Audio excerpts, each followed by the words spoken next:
Quand les deux roues s'imposent dans le paysage, certaines entreprises ont opté non pas pour des voitures, mais pour des vélos de fonction. Bye bye la voiture pour le salarié, la liberté de se déplacer, y compris sur ses jours de repos.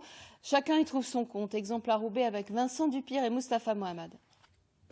Depuis cet été, 3 fois par semaine, par tous les temps, Mohamed enfourche son vélo électrique dernier cri. Je prenais souvent les transports en commun. Par contre, effectivement, en période de pandémie, je préférais avoir un moyen de locomotion individuel, écologique, et qui me permet effectivement d'arriver plus vite dans mon lieu de travail. En transport en commun, je mettais 40 minutes. Là, maintenant, je mets une demi-heure. Départ de son domicile de Villeneuve-d'Ascq, cap vers la société roubaisienne, qu'il emploie depuis 2 ans comme gestionnaire de patrimoine. 15 km presque sans effort grâce à ce 2 roues haut de gamme d'une valeur de 2 300 €, qui ne lui coûte que 26 € par mois, l'employeur prenant en charge les 70 € restants pour couvrir le coût de la location. Comme vous avez pu le voir, en une demi-heure, j'ai pu venir sur mon lieu de travail en étant frais, dispo, avec un peu d'exercice physique pour bien démarrer la journée.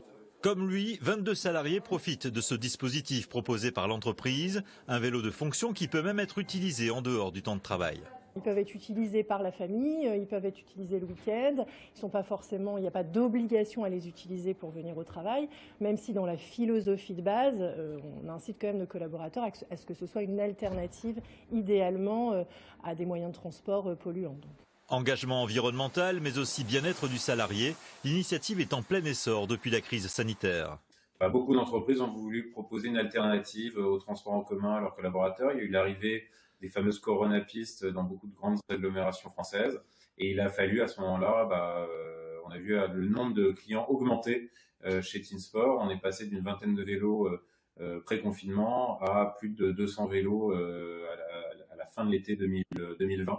Donc une forte croissance. Dans 3 ans, Mohamed pourra même racheter son vélo pour une centaine d'euros.